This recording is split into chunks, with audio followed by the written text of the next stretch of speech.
Se você é pai ou mãe, provavelmente vai ficar horrorizado com o que esta babá está sendo acusada de fazer em Wisconsin. O nome dela é Hannah Sprang e a polícia diz que ela deixou 3 crianças de 1, 2 e 2 anos dentro de um SUV com o motor desligado, sozinhas no verão, por cerca de 1h30. E espere até eu te contar o que a polícia diz que ela fazia enquanto as crianças, supostamente, estavam sozinhas no carro, presas às cadeirinhas. Acompanhamos o caso apresentado por Law and Crime. Eu sou Chris Stewart.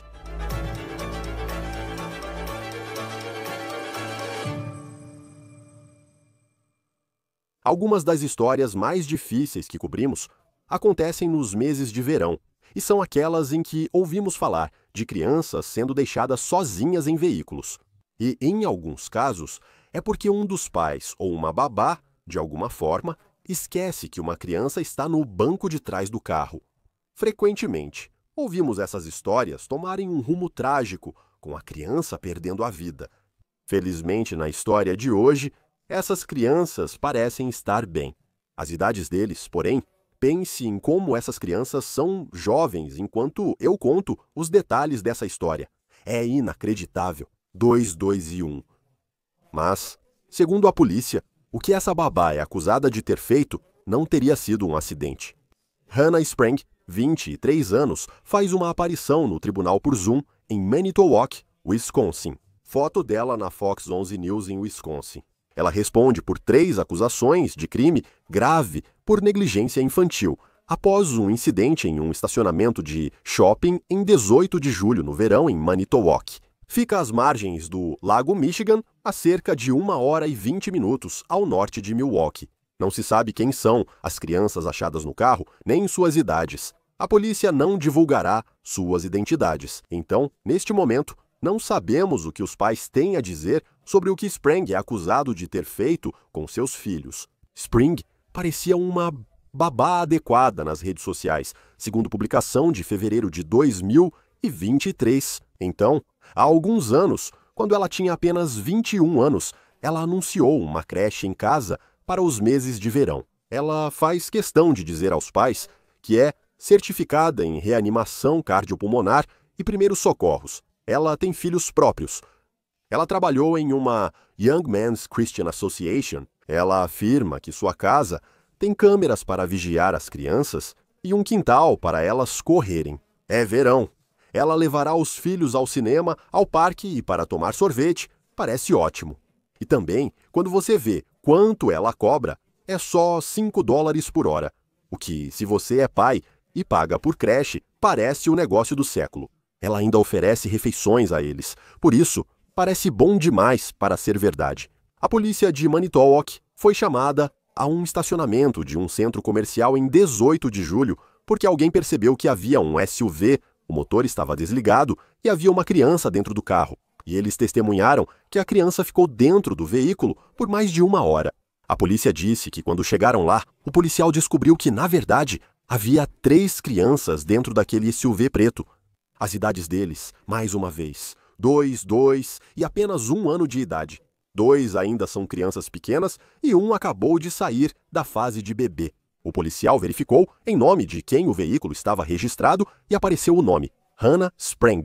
O policial escreveu que estava tentando encontrar uma foto de Hannah para poder ir de porta em porta, de loja em loja, na esperança de encontrá-la. O policial disse que cerca de 5 minutos depois que ele chegou, Sprang saiu do salão de unhas no estacionamento do shopping e abriu a porta do seu veículo. O policial explicou a Sprang o motivo de sua presença. E é aqui que começamos a perceber que o policial sentiu que Sprang não estava levando essa situação a sério. O policial relatou que Sprang parecia indiferente ao fato de a polícia falar com ela, ou de, supostamente, ter deixado 3 crianças sozinhas no carro, presas às cadeirinhas, enquanto fazia as unhas. Hannah, supostamente, deu uma desculpa ao policial. Ela disse: "Olha, marquei o horário para as 11 horas, mas o salão me fez esperar."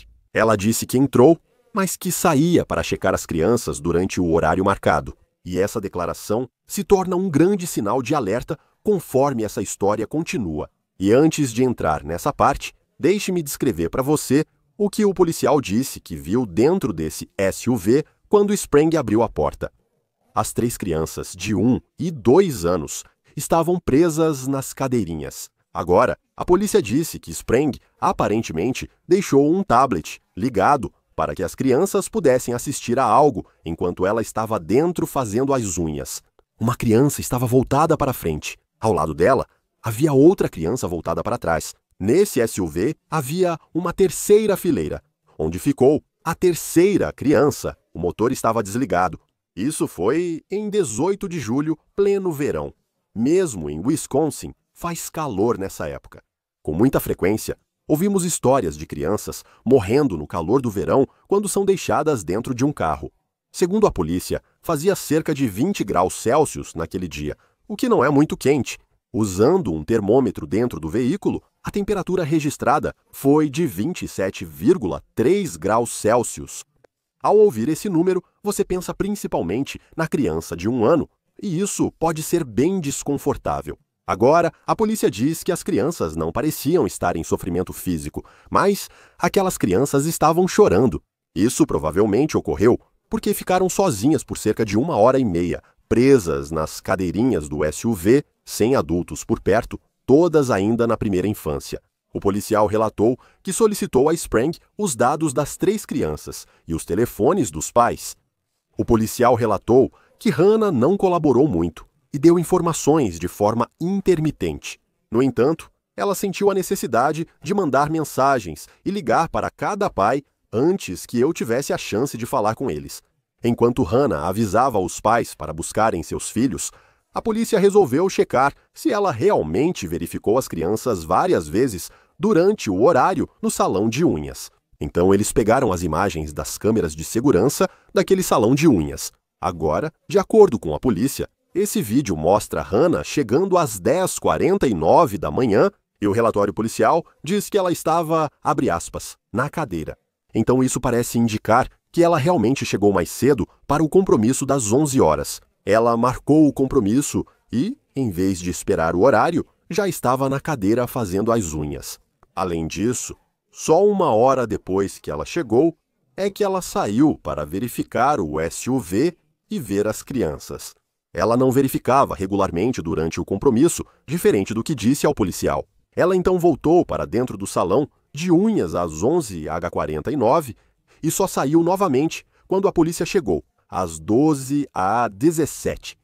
Então, a polícia diz que o tempo total que essa babá supostamente deixou as crianças sozinhas em um carro com o motor desligado no verão, enquanto fazia as unhas, foi de 1h28. O policial então escreve que ligou para Hannah e disse a ela que ela havia lhe dado informações incorretas e, abre aspas, Hannah parecia não se abalar com essa informação. No entanto, Hannah parecia estar bastante abalada, pelo menos pela expressão em seu rosto, como você pode ver aqui nessa primeira audiência no tribunal. Foto cedida pela Fox 11 News de Wisconsin. Cada uma das 3 acusações de negligência que ela enfrenta são crimes de classe 1. Esses crimes de menor grau em Wisconsin podem levar a até 3 anos de prisão e multa de $10.000. Ela teve fiança de reconhecimento de $5.000. Ela retorna ao tribunal em 18 de setembro para a audiência preliminar. Ao montar a matéria, pesquisamos Hannah Sprague no truthfinder.com e foi isso que achamos.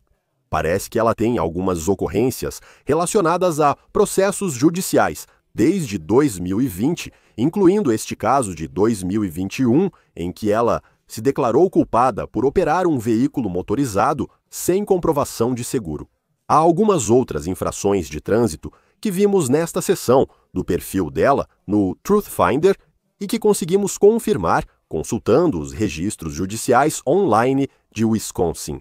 Mas esse é o tipo de coisa que, se você é um pai procurando uma babá, pode digitar o nome da babá no truthfinder.com só para garantir que está tudo certo. No Law and Crime, usamos o Truthfinder para buscar informações sobre pessoas das nossas reportagens. Como eu dizia, mesmo sem atuar com crimes reais, pode ser um ótimo recurso para te dar tranquilidade, pois é um dos maiores serviços de busca de registros públicos dos Estados Unidos. Com a assinatura paga, você acessa relatórios ilimitados sobre quase qualquer pessoa. E agora, você pode conseguir 50% de desconto no seu primeiro mês de relatórios confidenciais de antecedentes. Basta acessar truthfinder.com/OTC. Agora, quem está conosco é o advogado criminalista Joe Tamburino. Joe, eu sei que você também atua como advogado no estado de Wisconsin. Ótima pessoa para conversar enquanto analisamos só o início desse caso. Quando você analisa os documentos do tribunal que temos, o que a polícia disse que viu na cena? O que mais chama a sua atenção? Obrigado por me receber, Chris. O destaque é que as três crianças desse caso têm menos de 6 anos e isso faz a diferença. Se elas tivessem mais de 6 anos de idade, esse caso seria acusado como uma contravenção, especificamente uma contravenção de classe A. Em Wisconsin, isso significa até 1 ano. Eles foram acusados não porque as crianças sofreram dano, mas pela chance de que necessidades médicas, emocionais ou mentais não fossem atendidas durante cerca de 1 hora e meia no carro. Então, na verdade, o fator determinante é que as crianças são tão pequenas que, por lei, como têm menos de 6 anos, isso vai ser considerado um crime. E quando você olha para isso, quero dizer, também parece que a polícia ficou muito frustrada com Hannah Sprang no local. Eles usam o termo impassível várias vezes, dizendo que explicaram para ela o motivo de estarem ali e que tinham um problema com as crianças terem sido deixadas no carro, mas ela estava, entre aspas, impassível. Como o fato de a polícia ter essa opinião sobre o que aconteceu pode impactar o andamento do caso dela daqui para frente? Isso impacta muito porque é o seguinte: como você sabe pela denúncia criminal, que é pública neste caso, o policial menciona como a senhorita Sprang não colaborou. E o motivo pelo qual isso é um fator importante é o seguinte: a situação de crianças dentro do carro, infelizmente, é algo que acontece. Sabe, não é incomum. Não sei a frequência, mas ocorre em todo o país. As pessoas param em uma loja de conveniência com dois filhos de 6 e 8 anos e entram rapidamente para pagar o combustível. Elas entram para pegar leite ou algo assim e, quando percebem, as crianças já estão no carro por 15 ou 20 minutos. Não é a melhor ideia, mas isso acontece. Mas muita coisa depende de quem é a pessoa, né? O cuidador, seja o pai, a mãe, a babá, quem quer que seja. Qual é a reação deles quando percebem que as crianças estão no carro? Você vai ver muitos casos em que a reação da pessoa é: ah, nossa, eu não sabia que tinha passado tanto tempo, eu não queria isso, me desculpe. Essa foi uma decisão ruim, entre outras. Mas, pelo que sabemos pelas informações públicas, a senhorita Sprang, na denúncia criminal, parece mais preocupada em mandar mensagens aos pais das crianças do que em verificar como elas estão ou falar com a polícia. Ainda não temos a câmera corporal. Eu adoraria ver, só com o que recebemos das autoridades até agora. Mas achei interessante aquela parte da denúncia criminal em que os policiais pedem: me dê os números dos pais dessas crianças, sabe? Desse bebê de 1 a 2 anos e de outro de 2 anos que estavam no carro. Crianças extremamente pequenas. E ela está resistindo. Parece que ela está se recusando. E eu realmente penso em muitas situações em que vemos esse tipo de interação. Com a polícia, nem sempre alguém teria a oportunidade de dizer: espera, só um segundo, deixa eu mesmo ligar para eles, fazer isso, fazer aquilo. O que você acha de como a polícia lidou com isso? Eu entendo que talvez, se a gente ver o vídeo da câmera corporal, possa entender melhor, mas, me pareceu, não sei, ficou a impressão de que eles não foram tão firmes com ela quanto a gente esperaria em outras situações. Acho que pela denúncia, né, a polícia agiu certo. Sabe, a polícia quer acalmar a situação, manter todo mundo tranquilo. Seria diferente se a polícia tivesse ido de 0 a 100 e apreendido, revistado, algemado ou tirado seu celular. Acho que a polícia só queria manter todos calmos. Eles estavam obviamente preocupados com as três crianças pequenas no carro e só queriam garantir que a cena fosse devidamente processada e que essas crianças fossem entregues aos pais. Então, acho que, no geral, pelo menos pelo que lemos na denúncia, né, a polícia fez um bom trabalho. E sabe, sobre o que você falou, quero dizer, a gente vê essas histórias nos meses de verão, especialmente todo ano. E muitas vezes, esses casos terminam mais do que gostaríamos. Uma morte infantil já é demais. E, felizmente, não é o caso aqui. Mas já vimos casos em que um dos pais, por algum motivo, esquece que seu filho estava no carro. Segundo a polícia, foi um ato deliberado de deixar as crianças no carro. Como isso impacta as acusações que ela enfrenta? E como esse caso pode ser processado? Bem, como eu disse antes, as acusações são bastante padrão quando as crianças têm menos de 6 anos de idade, quando há, sabe, uma probabilidade de que a saúde mental, física ou emocional delas não esteja sendo cuidada. Se for verdade que ficou 1 hora e meia sozinho no carro, isso realmente pode acontecer. Mas onde isso afeta é o seguinte: quando alguém simplesmente, e isso realmente acontece, esquece que a criança está no carro, mas eles reagem de forma diferente. De repente, eles percebem, eles vão até lá, alguém avisa o que está acontecendo. É uma situação normalmente tratada de forma diferente. Aqui, devido à intencionalidade, pois presumidamente foi pegar pregos, ela verificou as crianças apenas uma vez. Parece que ela planejou tudo, eles tratarão isso de modo diferente. E especificamente, eles vão tratar isso de forma diferente quando se trata de negociações de acordo. Como todos sabemos, 90 a 95% dos casos por aí são resolvidos por acordo. As pessoas fazem algum tipo de negociação. Tenho certeza de que, neste caso, as partes vão entrar em negociações de acordo. Acredito que a intencionalidade influenciará as negociações de acordo. Eu também acho. Então ela disse, segundo a polícia, que originalmente era: olha, pelo menos estou vindo checar as crianças, sabe? Ficando de olho nelas. Mas aí tive que esperar pelo meu horário, no salão de unhas. E aí eles pegaram um vídeo de vigilância e ela só saiu uma vez durante 1 hora inteira. Quando se trata de uma negociação de acordo e você observa a falta de cooperação e o máximo por acusação que eu li era de 3 anos nessas acusações de negligência grave, como o fato de que ela não só não cooperou, mas também, segundo a polícia, mentiu para eles sobre o que aconteceu, como isso pode impactar o interesse do promotor em talvez ser mais rigoroso com ela nesse caso. Claro, isso pode ser um fator, mas o motivo pelo qual isso é acusado como um crime que basicamente só tem uma pena máxima de 3 anos e meio é, novamente, porque as crianças não foram feridas. Está escrito na denúncia em todas as 3 acusações que o dano não ocorreu. Se houver probabilidade de dano e for provável que uma criança menor de 6 anos tenha suas necessidades de saúde mental, segurança emocional ou física não atendidas, eles podem acusar. Sabe, existem acusações mais graves de negligência infantil nessas situações. E tudo isso depende se a criança ou as crianças foram prejudicadas e qual é o grau desse prejuízo, podendo chegar até a morte. Com que frequência isso ocorre? Porque nesse caso, ao ver o relatório policial, o policial considerou que ela não colaborava, entre outras coisas. Se durante a negociação, nos próximos meses, ela refletir e disser: me desculpe, reconheço que errei. Como essas declarações iniciais no momento, qual o peso que elas têm durante todo o processo? Elas têm um peso enorme. No entanto, você pode tentar realmente melhorar o caso fazendo com que o réu passe por algum tipo de terapia ou programa de saúde mental. Sabe, você pode se beneficiar, qualquer pessoa e qualquer réu, de certos tipos de programas de saúde mental. Talvez você precise de algumas habilidades parentais, você precisa de algumas habilidades sobre como cuidar de crianças pequenas. É preciso saber lidar com crianças pequenas e cuidar do bem-estar delas. Então, em um caso como esse, se você tivesse um réu, não necessariamente a senhorita Spring, mas qualquer pessoa nessa posição que passasse por um programa de saúde mental, digamos que fizesse isso por vários meses e se saísse bem. Claro, você poderia usar isso para tentar negociar o caso para uma contravenção.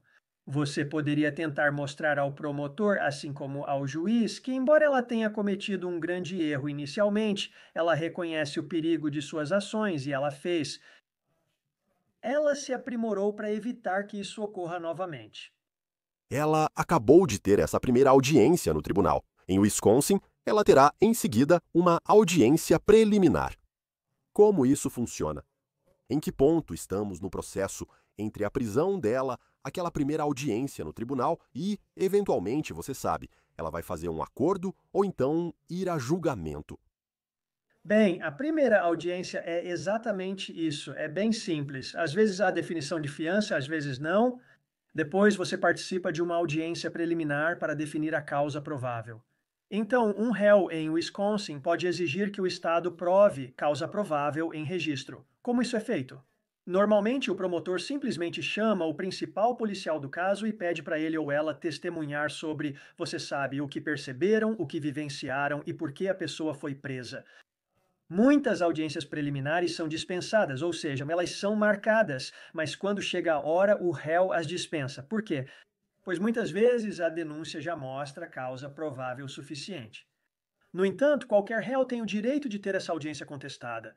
Após a audiência preliminar, haverá outros tipos de audiências, conferências de acordo pré-julgamento, até chegar ao julgamento. Embora, se houver uma data de julgamento marcada neste caso, duvido que aconteça ainda este ano. Provavelmente seria em algum momento na primavera ou no verão do próximo ano. Como advogado de defesa criminal, com que frequência você já lidou com casos como este de alguém acusado de deixar crianças em um carro? Não aconteceu muitas vezes. Já vi isso no sistema, mas pessoalmente tive poucos casos. Sabe, não há muitos desses casos aqui em Minnesota ou Wisconsin, mas eles acontecem. Felizmente, eles não acontecem sempre nem são comuns. Então, pessoalmente e profissionalmente, eu só tive alguns ao longo dos anos. Sabendo que esses casos, porém, quero dizer, estamos falando de um agora. Eles têm estado nas manchetes, especialmente quando terminam em situações muito tristes e trágicas. Quando você vê um tipo de caso ou um tipo de crime começar a receber esse tipo de atenção, como isso impacta o apetite dentro do gabinete de um promotor sobre o quão duro você vai contra um réu e a maneira como eles lidariam com uma negociação de acordo. Bem, eu acho que o mais importante para um promotor é triplo. Número um, os fatos do caso. Número 2, como o réu reagiu e quais as evidências sobre sua intenção ou falta dela. E terceiro, qual o grau de dano. Neste caso, juntando tudo isso, felizmente as crianças não foram prejudicadas. No entanto, parece, se o que está na denúncia for verdade, que isso foi um ato planejado. Uma pessoa marcou o horário para fazer as unhas, foi ao compromisso e deixou 3 crianças no carro, verificando-as só uma vez. Então, acho que o promotor vai analisar todos esses fatores quando decidir se vai ou não oferecer uma negociação de acordo. Pelo que sabemos, as evidências, incluindo a câmera corporal, se estava ligada, mostram as crianças no carro, suas posições e a temperatura, que chegou a quase 28 graus. Apesar de não se machucarem, isso é preocupante, especialmente para uma criança de 1 ano na cadeirinha. E também havia crianças de 2 anos. Quero dizer, isso realmente parece algo em que poderia ter acontecido algo pior. Quanto tempo eles terão nas imagens de vigilância? Se houver acordo, como isso vai se desenrolar? Bem, é claro que isso vai acontecer. Atualmente não temos acesso a esses vídeos. Tenho certeza de que eles existem, pois geralmente há câmeras corporais. Geralmente há câmeras nas viaturas e outros equipamentos. O promotor já viu essas imagens e certamente isso influenciou sua decisão de acusação. E a partir daí, dependendo de quão grave é a conduta mostrada nos vídeos, as negociações de acordo seguem de acordo. Sabe, eu odeio dizer isso de você vê nos filmes, mas numa negociação de acordo parece tudo muito rápido, igual em Lei e Ordem. Mas na vida real, quero dizer, você senta com um promotor ou procurador, seja quem for. Como é a conversa nesses casos, quando há muitas provas contra o cliente do advogado de defesa? Negociações de acordo não são como na televisão, onde você encontra o promotor e resolve tudo em 2 minutos. Isso não acontece, especialmente em crimes graves. Normalmente, o que acontece é que ambos os lados analisam as provas que têm e depois conversam sobre, você sabe, os pontos fortes e fracos. Se tudo na denúncia for verdade, o promotor tem um caso muito sólido, sem dúvidas. Então, o que a defesa faria? Bem, a defesa pode fazer algo como eu já mencionei antes, talvez fazer com que a ré passe por um programa de saúde mental, aconselhamento, terapia, conseguir que um médico ou especialista específico escreva uma carta em nome da ré dizendo que, sabe, nos últimos meses ela tem se saído muito bem. Ela progrediu. Ela entende a natureza de suas ações e como elas poderiam ter prejudicado essas crianças e como ela não vai fazer isso no futuro porque adquiriu essas habilidades. Então você usa tudo isso para tentar negociar o caso. Do ponto de vista da defesa criminal, o objetivo é obter uma absolvição ou uma acusação menor. Agora, as acusações que temos no momento são acusações de classe 1 em Wisconsin, e classe 1 é o nível mais baixo de crime. Então, tenho certeza de que, se houver algum tipo de negociação de acordo, a defesa provavelmente vai querer uma contravenção em vez de um crime.